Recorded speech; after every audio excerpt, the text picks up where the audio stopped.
cuando son las 10 de la noche con 4 minutos y 26 segundos, yo saludo con gusto a José Luis Montenegro, colega periodista, experto en temas de seguridad y narcotráfico, para platicar sobre el tema de la salida de Gerardo Mérida, saliendo de prisión allá en Nueva York. Pues se dice que en realidad lo que ya consiguió es un boleto para el Club de los Testigos Protegidos. Muy buenas noches, José Luis, ¿cómo estás? Querida Yuri, siempre es un gusto saludarte. Buenas noches a ti y al auditorio. Oye, yo sé que estás estrenando libro y ahorita platicamos de ello, pero ayúdanos a entender esta salida de de Gerardo Mérida de la prisión Supermax en la que se encontraba después de que él mismo se entregó a las autoridades estadounidenses. Totalmente. Estaba en la prisión, en el Centro Correccional Metropolitano, en Manhattan. Y bueno, este personaje, recordar, Gerardo Mérida, es el exsecretario de Seguridad Pública de Sinaloa. Una vez que se hace pública la acusación de la Corte del Distrito Sur de Nueva York, tú recordarás, Yuri, por ahí de finales del mes de abril, pues no pasaron ni 2 semanas cuando el 11 de mayo de este mismo año, Mérida Sánchez se entrega en el cruce fronterizo de Nogales, Arizona, a las autoridades norteamericanas. Esto, pues, como una medida preventiva, cautelar e inclusive, pues, de acogerse muy probablemente a un sistema de testigos protegidos ahora que ya no aparece en el Buró Federal de Prisiones de Estados Unidos. Aquí hay algo interesante. Sí aparece el personaje que ya no está bajo custodia, es decir, desde el 11 de agosto del 2026, pero eso no significa que esté libre. Lo que sí podemos decir es que se encamina a un plan para acogerse a un criterio de oportunidad. Esto quiere decir que muy probablemente Gerardo Mérida en los siguientes meses, probablemente años, Yuri, pueda llegar a un acuerdo de culpabilidad. Hay que recordar que este hombre se declaró no culpable de los cargos de narcotráfico que pesan sobre él, inclusive de portación de armas de fuego. Entonces, vamos a esperar si avanzan las indagatorias, sobre todo las acusaciones que haga la autoridad y, bueno, las audiencias correspondientes para saber si su defensa legal pues va a llegar a un acuerdo con la justicia norteamericana. A ver, ponnos en contexto un poco, José Luis, ¿qué tanto podría saber y qué tanto podría cantar Gerardo Mérida allá ante las cortes estadounidenses?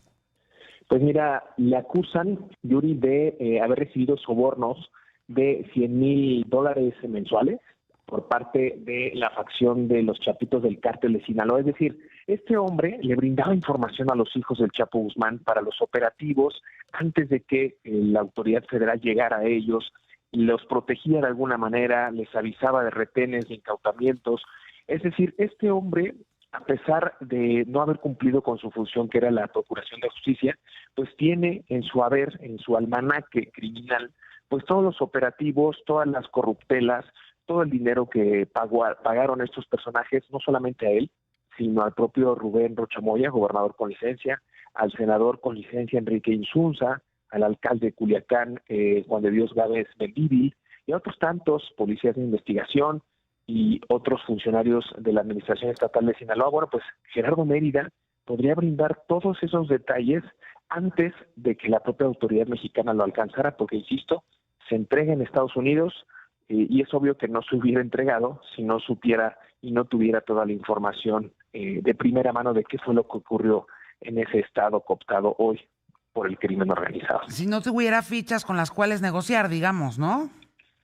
Totalmente, porque, a ver, no solamente se entrega él, se entrega también Enrique Díaz Vega, que, bueno, es un caso aparte, porque no hay todavía, por ejemplo, en su caso, no hay una ficha de ingreso, no hay un estatus actual o vigente que diga dónde está este personaje quien funcionó como secretario de Finanzas del Estado.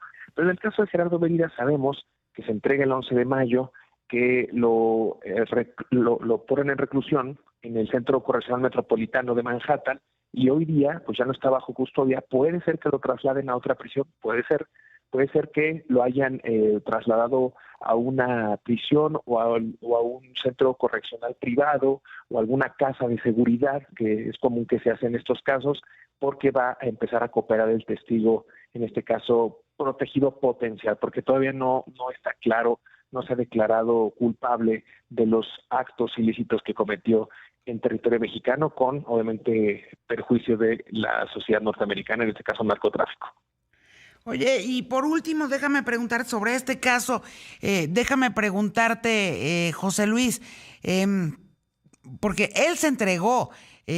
Tú ves digamos, en el horizonte que alguno de los personajes a los que se ha mencionado o que ya han confesado que ya no tienen visa estadounidense vigente o activa, se las revocaron. ¿Ves algún otro personaje entregándose a las autoridades estadounidenses? Pues se habla mucho, Yuri. Fíjate que yo tuve la oportunidad de viajar a Batequitas hace unas semanas, donde se guarecía el senador con licencia Enrique Insunza. He viajado a Culiacán y mucha gente dice que se ve inminente, aunque insisto, es rumorología y no me gusta entrar en el terreno de la especulación, pero hablan de la posible entrega de Rubén Rocha Moya, de la posible entrega voluntaria, por supuesto, de Enrique Insunza. Entonces, yo creo que tú lo has estudiado muy bien. El gobierno de Estados Unidos presiona demasiado y no sabes bien a bien cómo va a acabar esta trama político-criminal, ¿no? Si van a venir por ellos también es otra de las hipótesis, pero pues realmente no sabemos hasta dónde va a durar la protección gubernamental, en este caso de México, y hasta dónde va a ser capaz Estados Unidos para mantener avante a su población con esta crisis de opioides que tienen, en este caso, el fentanilo. Oye, y cambiando radicalmente pues no de tema, pero sí de cártel, pues tú estás, pues acaba de salir del horno un libro que ya nos has acostumbrado a hacer unas investigaciones a profundidad sobre estos temas ligados al tema del narcotráfico en México, y nos entregas un libro que a mí justamente me parece que es el libro que hacía falta en nuestro país. El libro se llama El día que cayó el Mencho, pero en realidad es, digamos, el primer libro que hace una investigación muchísimo más a profundidad de quién fue este personaje que resultó abatido justamente en Jalisco hace unos meses. Sí, Yuri, fíjate que está ya circulando en librerías. El día que cayó el Mencho tiene un prólogo de Jesús Lemus, un periodista avesado y con gran trayectoria en la cobertura de crimen organizado.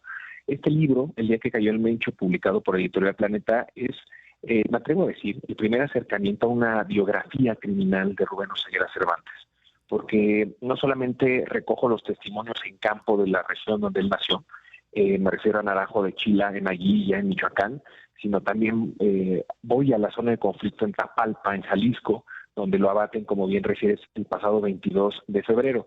Hay una entrevista exclusiva también, por ejemplo, con Margarito Flores. Tú recordarás a Pedro y Margarito Flores, estos gemelos que hundieron al Chapo Guzmán con sus testimonios en el juicio del siglo. Bueno, pues Margarito Flores, que me buscó a mí, tuvimos una entrevista, él radica en una ciudad de Estados Unidos, y platicamos abiertamente sobre cómo lo conoció, cuáles eran sus inicios y cómo para todo tenía una respuesta en común. Fue un personaje iracundo, me refiero al Mencho, fue un personaje violento, fue un personaje que no tenía modos y para todo refería todo el tiempo: aquí no hay jefes, en la mafia no hay jefes, aquí no hay jefes, los únicos jefes son mis huevos, era lo que decía Rubén Oseguera Cervantes. Desde entonces, Yuri, un hombre al que a mí me pareció interesante en términos periodísticos investigar para saber hasta dónde llegaba su línea de corrupción, sus negocios criminales de la mano de los Queenies. Tú recordarás a esta organización criminal a cargo de Abigail González Valencia. Y bueno, pues hago realmente una recreación y un pasaje histórico por todas estas organizaciones que tienen en vilo a Michoacán, que hoy día son más de 17, y cómo de eso se aprovechó precisamente Rubén Oseguera Cervantes para hacer un imperio que hoy día tiene presencia en 32 de las 32 entidades de la República Mexicana y en al menos 40 países. Eso es lo que te iba a preguntar, porque el Cártel Jalisco Nueva Generación pues tiene sucursales ya casi que en todo el planeta, ¿no?